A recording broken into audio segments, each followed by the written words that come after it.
Welcome to Triangle BNI. Today's show is brought to you by Oak City Tech. Oak City Tech can help you get found in this crowded, loud digital world. They can help you with a website. They can help you with social media. They can help you with emails, content, anything you need. So if you want to be found today in this world, please go to oakcitytech.com. Tell them we said hi. Hi, everybody. My name is Mike Manning, and each week on Triangle BNI, we bring you a small business success story from Triangle BNI. If you are not familiar with BNI, it is Business Networking International, the world's largest networking event.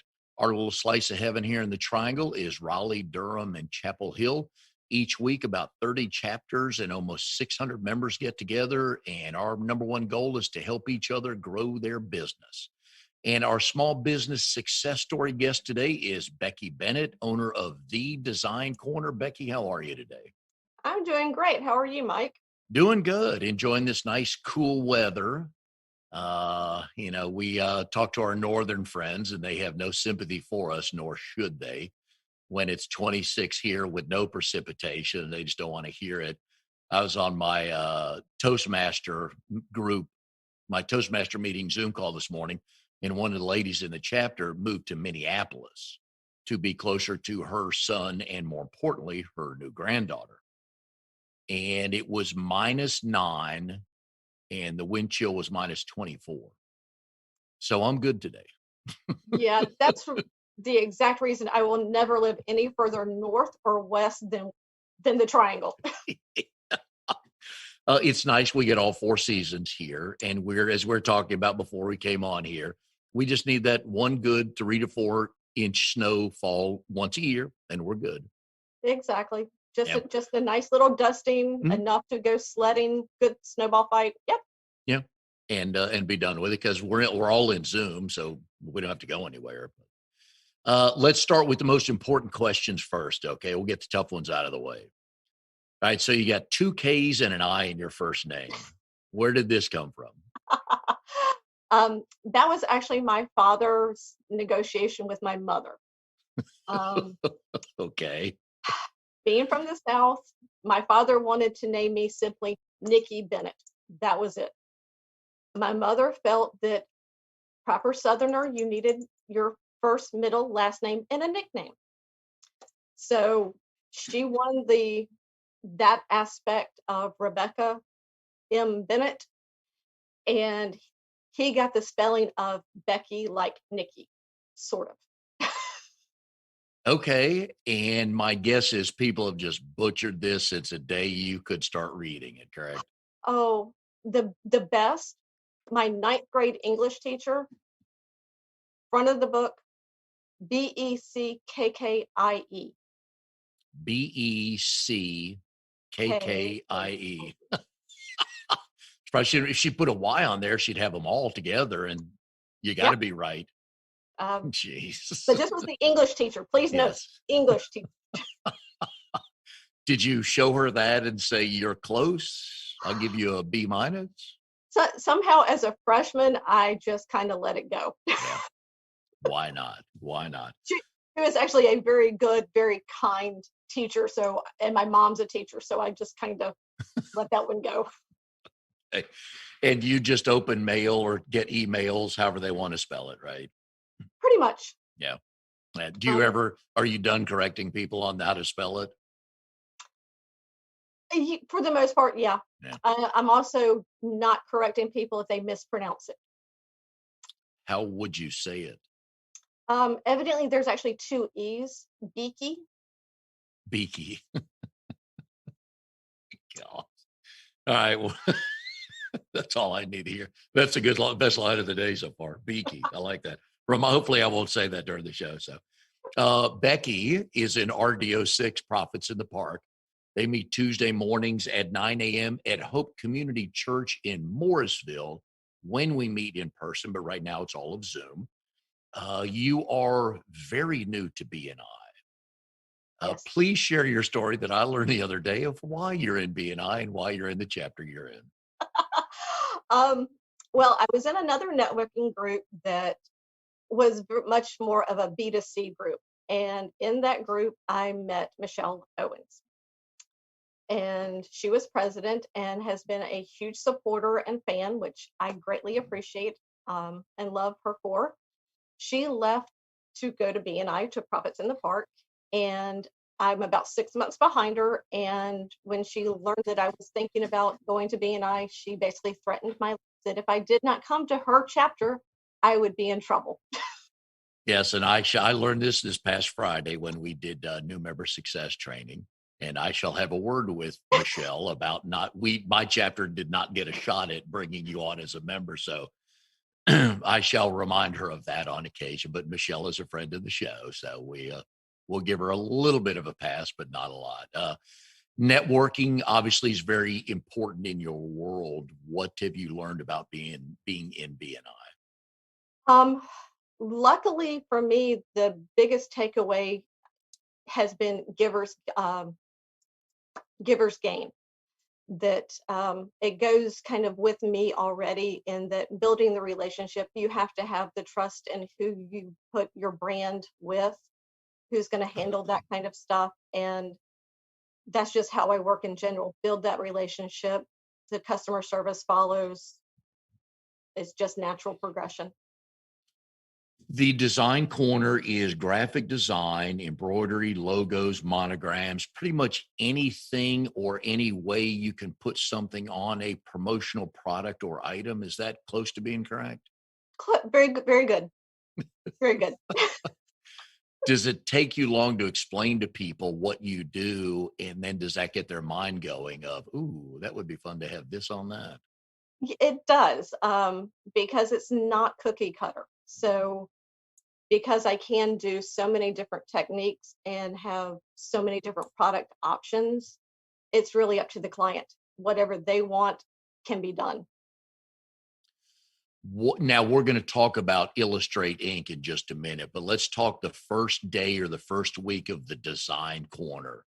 How did that first transaction go where you had to put something on a item?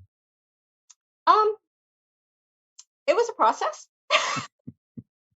um, Everything I know has been through trial and error testing, just seeing what works, what doesn't. So the first thing was vinyl on a t-shirt, and it may have taken me all day to get the design right for the printer and cutter to do its job the way it was supposed to do its job. And you got paid what for that job? Not enough. Yes. Well, we'll get to that in a minute. But what was what did you charge them for? What did your hourly rate turn out to be? I honestly don't remember. It was a good friend who allowed me to help with that project, and it was like, yeah, nice learning curve. But you're right. That's the only way to do it is put your hands on it so you can understand it. Yep. You have some machinery in your house, correct? I do. I have All right. quite a bit. And have you found a place for everything now? Yes. Right now, everything has a home. Everything will have a home until I decide to either upgrade or add new toys. How much of it are you doing right now? And have you been able to bring somebody on to help grow the business? Um, at this point, design I do probably 99 to 100%. Um, Production wise, I do the majority of the small batch runs that I specialize in. When it comes to large projects, I do have people that will step in and help so that I'm not losing my networking time or the administration aspect where I cannot be involved. And what was that process like as you were learning the value of your time to continue to do the networking to grow the business instead of being stuck in the basement? I love my basement. It's a nice cinder block place, but it's hard. It's hard finding that balance of turning the projects quickly enough for the customer and still networking to be able to bring in new work. So you definitely have to find that balance, that happy place. Is there a favorite item you like putting logos on? Oh, there's a couple. Drinkware is probably my favorite. There's such a variety, and there's something for everybody, and it's fun. It's fun to see what I can do or can't do. Is it usually pictures that people bring you? Sometimes it's pictures. I did quite a few coffee mugs back at the holidays for family photos and of the kids for the grandparents, that kind of thing. Um, Oftentimes it's logos for small businesses or their motto or a catchphrase. Do you now that brings another question. Do you want them to bring logo ready, or do you enjoy designing when they say, we think we like this, but we don't know what it's really supposed to be? Um, that's a hard one. If they have their logo and they want their logo on, it needs to be ready for me. It needs to be professionally done in either an Illustrator or EPS file format so that it is correct. If it's simply adding text for a catchphrase or something memorable for something special, I love creating that and having those moments as well. Is your design eye pretty good now that you've done, just a few hundred items over time? It is. I love designing. I actually have always been very good at it. My mother thought that I should have gone to art school, not a 4-year degree. But dad won the battle on that because he was paying the bill. So have the 4-year degree. But as far as art goes, certain things can be taught like software. Certain um, certain things, there's just an eye or an innate intuition of what goes, what doesn't, how things get spaced, what looks good. And my mother was a painter, and so I got some of that naturally from her. Do you get stopped occasionally once people know what you do? They pull you aside and say, hey, can you peek at this? Do these two colors go together? Or do you get questions like that? Sometimes it if it's somebody that knows me pretty well, yeah, they will send me little things and be like, "What do you think? Does Yeah. this work? How does this go together?" And it may not even be a design project. It could be something like sheets and a comforter or something. It's like, does this work together? It's like, sure, if that's what you like. When back in the day when we used to go to parties at people's houses, did they pull you into a room and show you colors they were thinking about putting or using in the room? It's been known to happen, which is not my forte. I do it great for logos and the things that I'm designing, but not interior design. That's way too personal for when I'm not there. I'm not living there. I don't have to come home to it every day. Then can we assume everything you have or use has a logo on Not everything. A good majority. it? And do you have logoed stuff around the house because you were making 20 of an I 20 of an item and you ended up with 21, you just kept it. So now you use that coffee mug or that pen or something like that? Oh yeah. If it turns out really good, I will intentionally do one or two to have as a sample and a display and help promote other small businesses. There you go. How much can you do out of the house right now, though?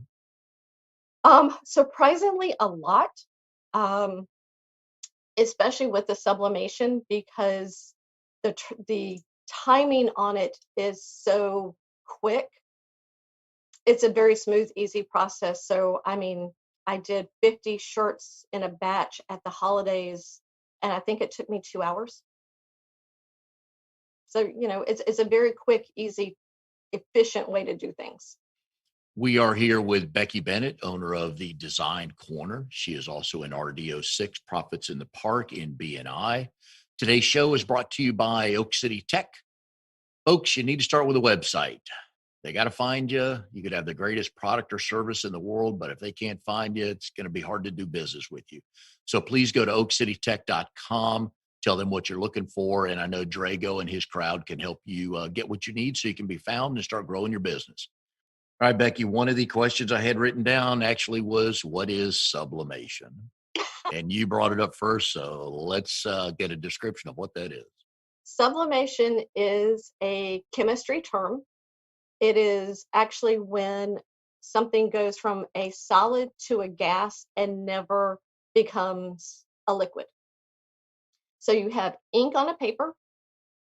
It becomes immediately a gas when heat's applied, certain temperatures, certain pressures, and it permanently dyes a substrate, whether it's drinkware, t-shirt, what have you. The big difference is from vinyl, screen printing, all those, they're actually adding a layer onto the shirt, the tumbler, whatever it may be, where sublimation permanently dyes it so it will not crack or peel or flake off. Is that the old screen printing that we used to see that put the sheet down on the paper and bring the 400-degree steamer down on top of it? That is actually different than sublimation. It actually melts and becomes part of it, where if you run your finger across drinkware, you oftentimes feel the little ridges where it's applied and sitting on top of. If it's sublimation, it's not an extra layer on top of, whether it's a shirt or whatever. And that technique can be used on anything. Anything that is coated with polyester, yes. Polyester, one of your favorites, right?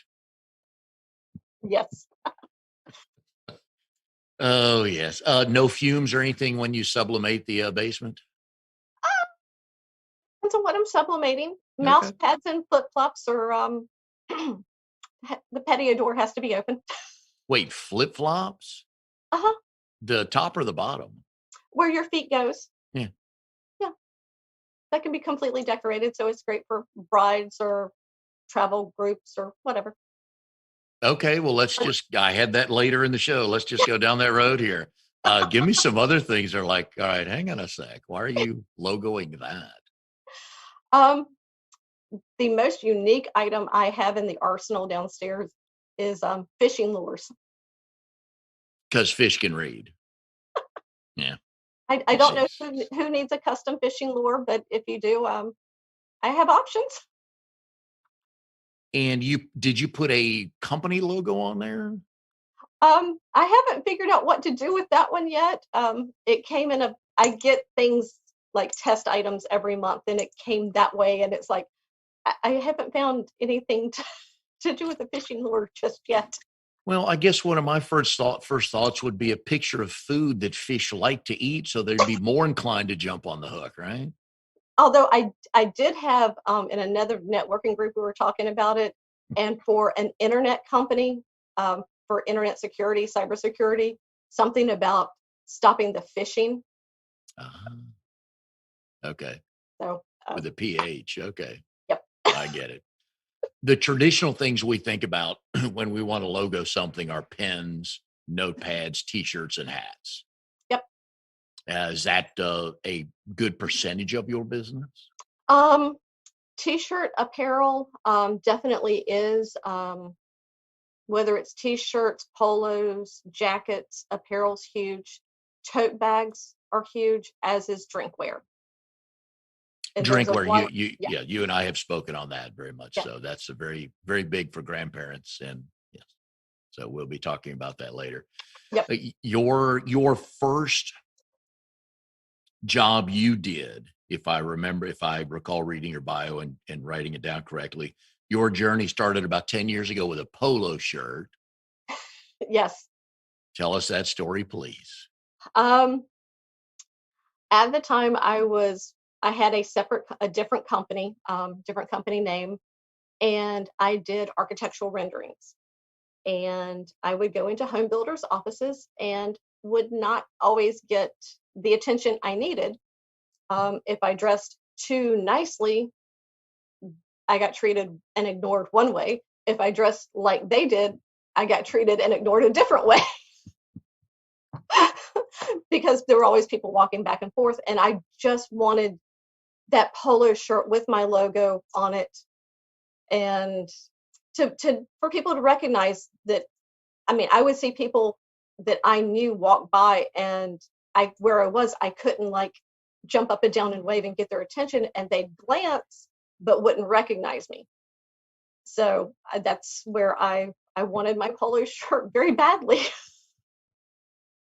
And that took you how long to do? Um, that was a want way very early on, and it was when the recession in '08 hit that I decided that I started pivoting before I guess pivoting was a thing. Mhm.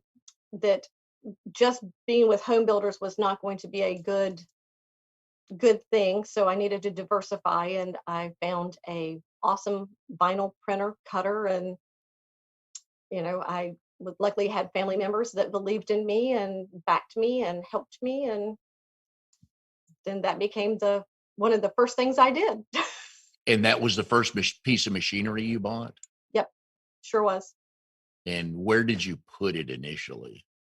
At the time I was living in a very old house, so it got a bedroom all by itself.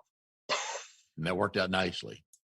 That house was great for that. It was a very old house that had a long hallway, and it was like 4 bedrooms, so it got its own bedroom. Very nice.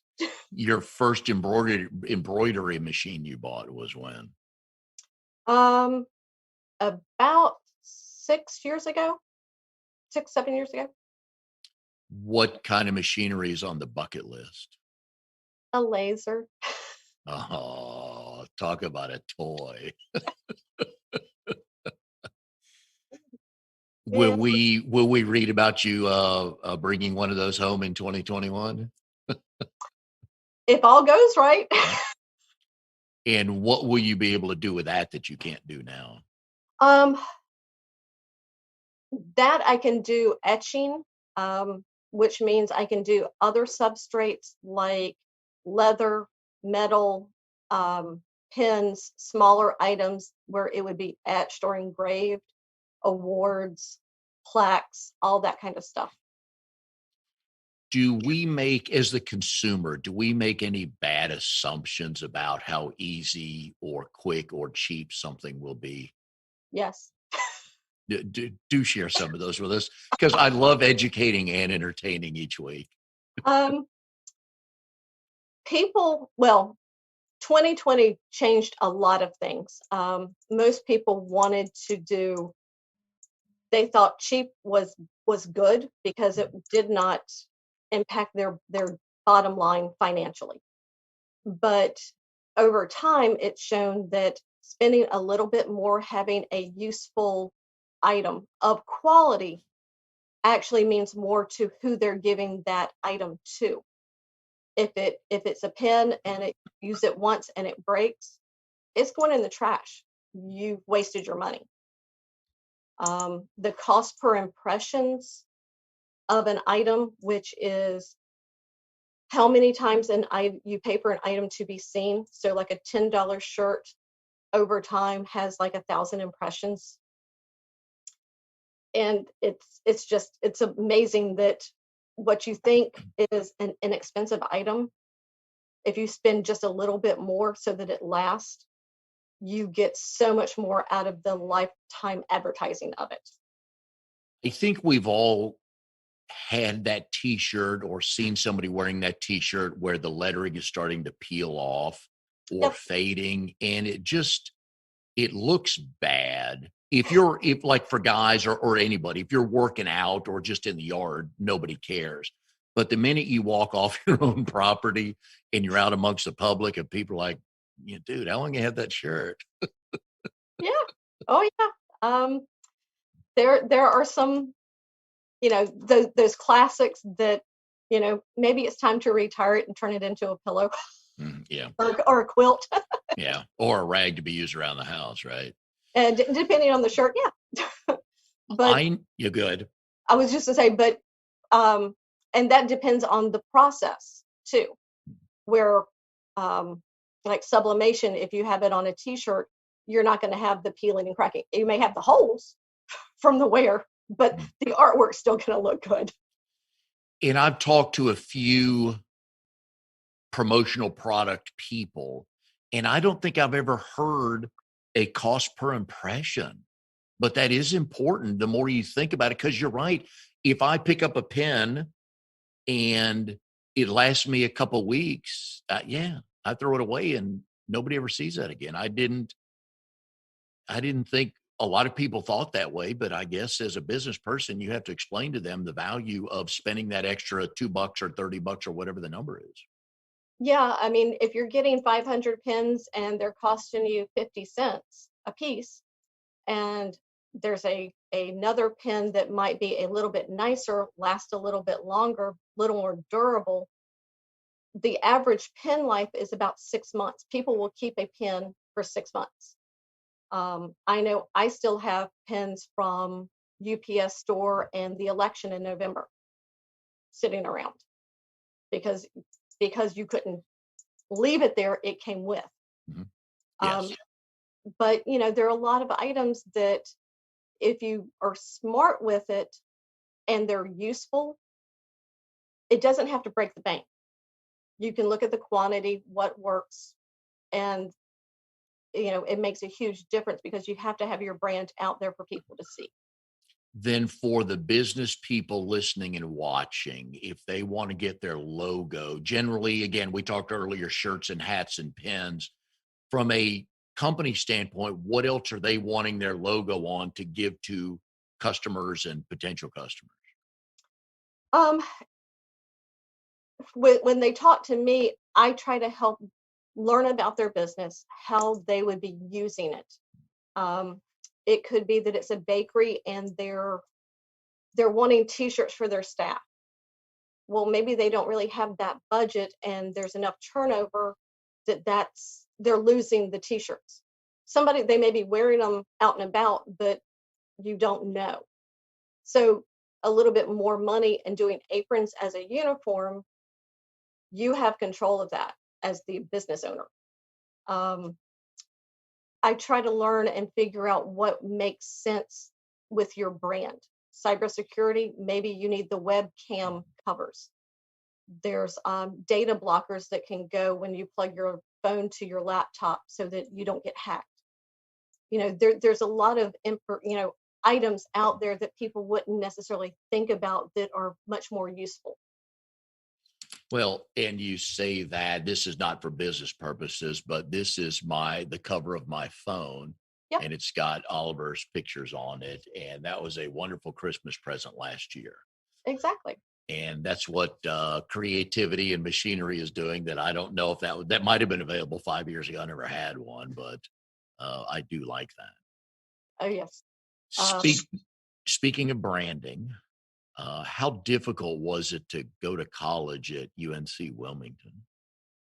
it was the best 4 years of my life, and I graduated in 4 years.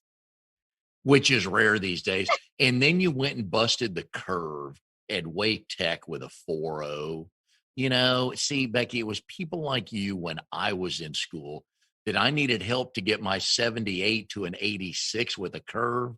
But now people like you in the front row are killing the curve.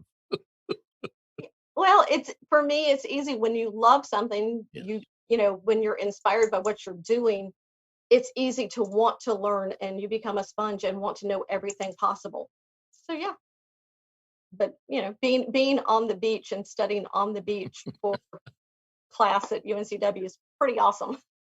That has to be a difficult freshman year to make the right decision.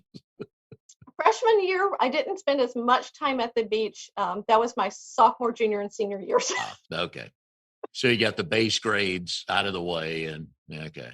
Yep. While that would be fun and it's a fine choice, I would imagine some days you look out the window, it's 11:15. I really don't want to go to that 1 o'clock today. When you have the option, once you got high enough in the major that you could pick your Fridays and your Monday classes, Oh, yeah. life was generally pretty good. All the freshmen were in class on Friday, and the juniors and seniors were at the beach. Yep. Nice. Could you study at the beach? Yes. You were able to sit under an umbrella or somewhere and do that, right? What umbrella? I didn't need Okay. an umbrella. No, that's true. Young back then. Yeah, I forget. Well, I was also a recreation major, so what'd you expect? Yeah, I didn't want to bring that up, but yeah, I saw that too. But We yeah, are I would take my books and my lounge chair and sit there and read. in work, right? Okay, we Yeah, got it. There you go. As long yeah, as your grades came in and mom and dad didn't say anything, who really cared? exactly. It's again, my analogies, and most of them are sports related. And playing golf, I made 4 on the hole. I didn't tell you that I hit it off the cart shed and it bounced back into the fairway, and then I skipped it over the water. Nobody cares. I made a 4. So yeah, if your grades are good, who cares how long you're sitting in that beach chair making your grades, right? Exactly. We are here with Bekki Bennett, owner of the Design Corner. Bekki is in RDO 6. They meet Tuesday mornings at 9 o'clock. Where are my notes? 9 o'clock at Hope Community Center. They're not there right now. It is all Zoom. So if you live in the Morrisville area and want to meet a really good group of people that help each other grow their business, please get up with them and go visit on a Tuesday morning. I know you will find it worth your while. Today's show is brought to you by Oak City Tech. Let's talk social media. It is hard to post every day. It's hard to post twice a day. It sounds good. For the first 3 or 4 days, you're excited. You got your graphics ready to go. And then it's Friday. It's like, I haven't posted anything in a day. Go to the professionals like Oak City Tech. They'll be able to help you do that. Keep your message out there, clear and consistent, so people can find you and grow your business. Go to oakcitytech.com. All right, Bekki, one of my favorite questions in the show, and I had to clear it with you because I generally clear it with everybody from a previous learning experience. You are engaged right now. Correct. And I always ask people, and this, I'll rephrase it for you. How did you meet your fiance? And do you both tell the story the same way? Um, I met him initially in high school, Ooh, at Apex High School. Apex High School. There you go. I was offensive play-by-play statistician, and he was one of the football players.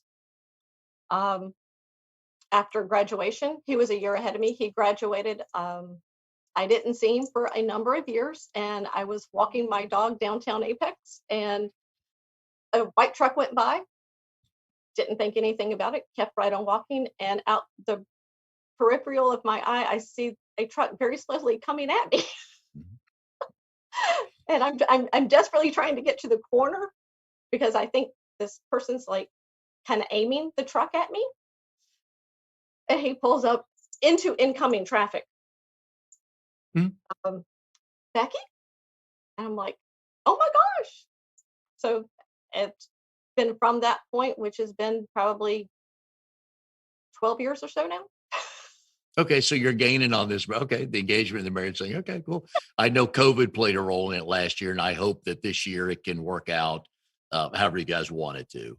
Because I know we had 2 of our nieces had to adjust weddings last year, and we have a nephew getting married in April who has had to adjust his wedding, but it's still going on. Where was the official first date? Oh goodness. There is a sushi restaurant, or there was at the time, at Lake Boone shopping center down by the hospital. Yeah. Can't think of the name of it, but that was where. Right by the Paneras? Yeah, just down at the bottom of the hill by the Beltline? Yes. Yep. Yeah. Gotcha. Well, there was a sandwich shop in there, and it was right next to that where, yeah. Okay. And it was just love from that moment on. Now, I will take your fiance's side on when we want to see a girl we really want to see, we will drive into oncoming traffic. That is no surprise at me at all. Luckily, the street was not busy at the time, but I was maybe a little nervous when I couldn't tell who it was. Yes. Yeah. He was not leaving that area until you two talked. Exactly. Yes. And yeah. So as it turns out, he actually had a crush on me in high school. No surprise there, right? Come on. Right? You know, what can I say? Anyways, happy that you reconnected. So yes. Signage. Let's talk indoor signage. In a previous life, I worked at Daytona International Speedway. 2.5 mile speed super speedway. There's 160,000 seats there. We had to have all kind of signage. The track president, John Graham, was awesome. He would yell at us until we learned when we were walking to also look up for signage opportunities, because everybody walks either looking straight ahead or straight down.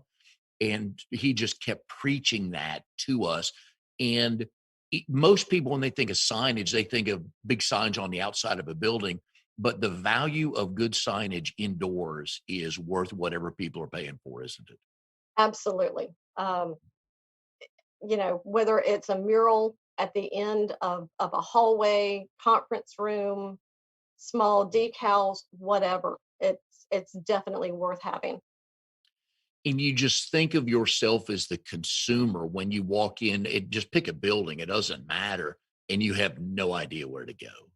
That is a very frustrating feeling. Yes, it is. And especially with COVID times when things suddenly in grocery stores and whatnot, all the rules, all the regulations, one way down aisles, you can't go this way, you have to use this door, not that door. Yeah, it gets crazy. Have you been making the 6-foot signs that go on the floors in a lot of these retail establishments? I have done more than I would have anticipated, yes. Did you get into making any masks? I have done more than my fair share of masks as well. Have you gotten that down to a science now? Oh, yes. No. Oh, yeah. I have experimented. I was able to get a number of different styles, and most of them are adjustable, and some have pockets with filters. Some are just 2 and 3 layers. So, yeah. Have people come to you without mentioning any names, some creative, let's just say statements or slogans to put on their masks? There have been a few. Okay. And you happy to put those on there without your company's logo on there so nobody knows where they came from? Pretty much. They were for friends. They were typically people that know me and know that, happy to assist for that gift or wedding or what have you. Did it take you a while to figure out the right material to recommend, and then what to price it at, how long it took you to make these? The mask, not so much, because I'm able to get those from a supplier, but when I'm doing the embroidery, it certainly did, because certain fabric types need certain stabilizers. If it's very stitch heavy, it may not work well. It may pucker the fabric if it's not done correctly. So there's a lot of challenges with that. And people have gotten creative on the masks. Saw one finally, I guess it was a month or so ago, with a smile on the mask. Yes. Which I've been told that even when you have your mask on, when you're in a picture, still smile, because your eyes, people can tell through your eyes if you're smiling or not. That is very true. I actually worked for one of the airlines. American Airlines has a call center here in Cary, and we were taught to actually smile on the phone, because it does change the muscles in your face, does change how your voice sounds. Well. Totally agree. So yeah. And there are kids masks. Are there kids in adult sizes? Yes, there's kids and small and large. So I had one of the small ones, and for me it barely fit here. So every time I talked, it was moving. So I have a large one. Evidently, I talk a lot. Not going to say anything on that till later, at least when there's no recording or anything that anybody could send back to you. My favorite is the chin mask. Why are we wearing it if you're not going to put it over your mouth or nose? And I'm not going to get political on anything here, and usually it's in sports. In football, the coach on the sideline clearly was told to wear the mask, and he's wearing it on his chin so he can talk. It cracked me up. And the others I like are where they're right here below the nose. Yeah. And it's like, come on, you can do it. Yes. And I realized the other day, my wife and I went to run some errands on Saturday. It's like, okay, I think I need to wash mine. It's been long enough. So On your website, you have the phrase helping you stay out of the junk drawer. Yes. Please unpack that for me. Promotional items, if they're not of quality and they're not useful, they're either going to get pitched or end up in your junk drawer. And, you know, if you're going to spend the money on advertising and using promotional items, you don't want it to be something that ends up in somebody's drawer, never to be seen again, only to be thrown away later. I agree on that from a company standpoint. From a consumer standpoint, in my car, in the between the seats, Yep. my whatever you call that, I've got like 10 or 12 pens. Every time I collect a pen somewhere, I just put it there so I know I always have a stash of pens, but it does that company no good. Right. Especially now. The console, I can think of the word. So especially now. Your other statement you have on your company is where swag meets style. That is accurate. I like that. Is there a particular item, whether you don't have to mention the company name or not, that you were pleased with the way it turned out because they kind of came to you with an idea, and when you're done, you said, "Hey, that was well done." Yes. Yeah.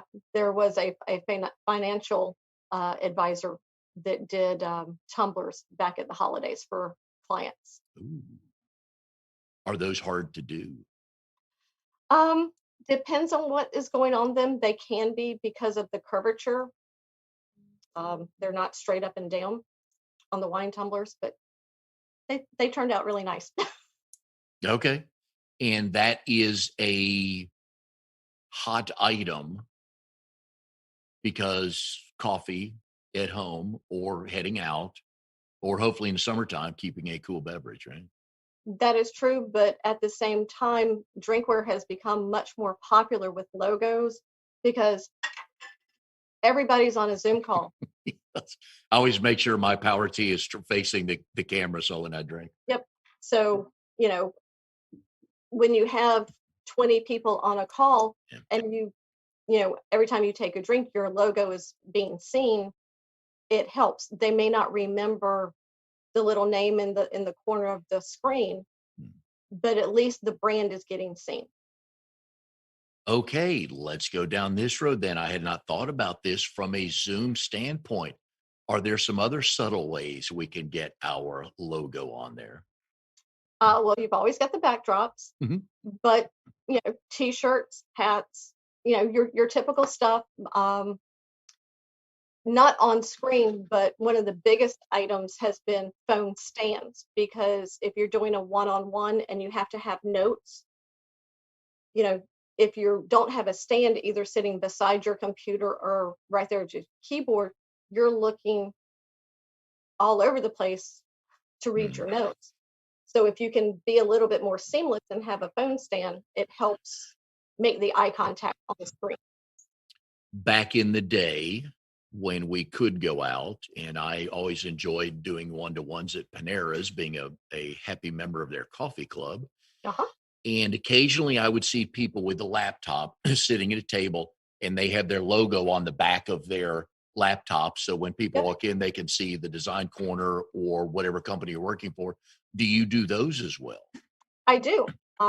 There's actually two ways of doing it. You can do a permanent or temporary adhesive sticker decal, or you can do a cling, which is a static version, and you can slap it on and take it off. I thought that was pretty clever. One day I walked in and the guy, I forget exactly, I don't think it was a financial company, may have been an insurance company. And I walked in, it's like, oh, that's pretty clever. Because it's sitting right there for everybody to see, and you may as well, because even if one person a month comes up and asks him something, Exactly. it's a potential new client. Or even just doesn't get a chance to talk, but they jot the company name down and contact him later. Yeah. What is the one item you have not branded or logoed yet that you wish to do in the not too distant future?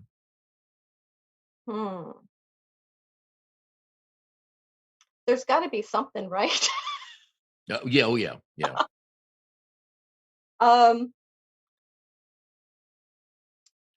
Probably my fishing lure. There you go. That's so funny. Again, we'll have to have that. That's like another conversation. The people fishing lure. Oh, it cracks me up. The people who get car door magnets, do you do those? Not directly. I have a couple of places that I can either refer or outsource it to. Can you pass on some unsolicited advice from somebody they do not know? Is the design probably looks awesome on a laptop screen, but when you print it and put it on the side of your car, you need to be standing about 4 inches away to see the cursive, to see the 8 colors they put in it. And there's nothing wrong with black block letters. Yeah, absolutely.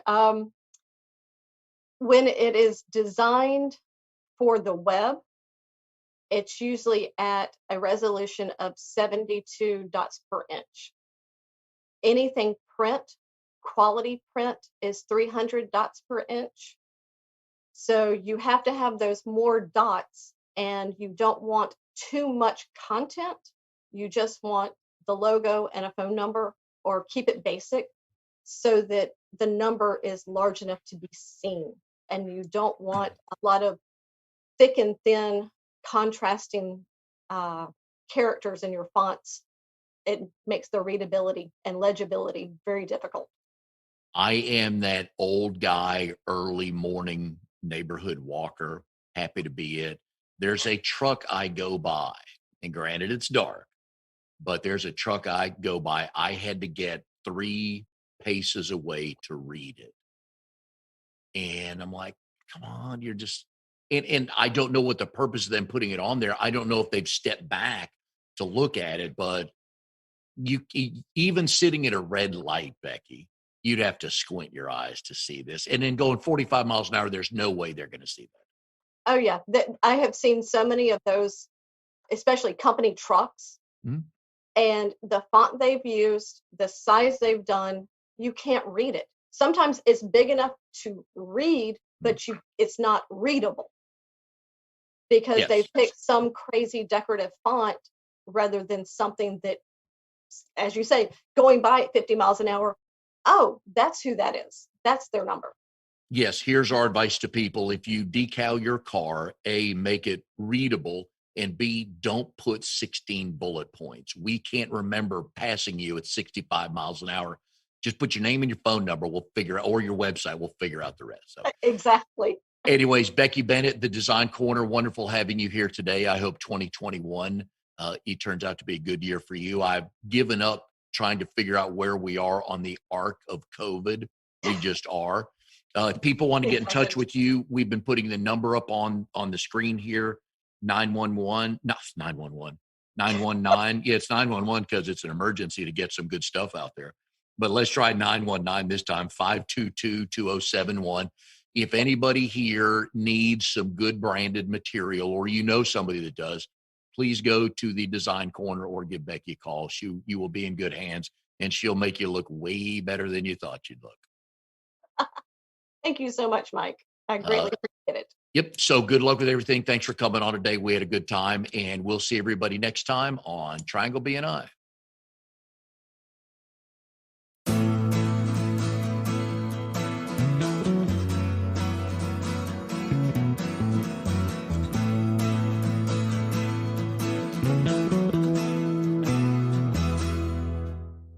You are tuned to the Nissan Communications Network.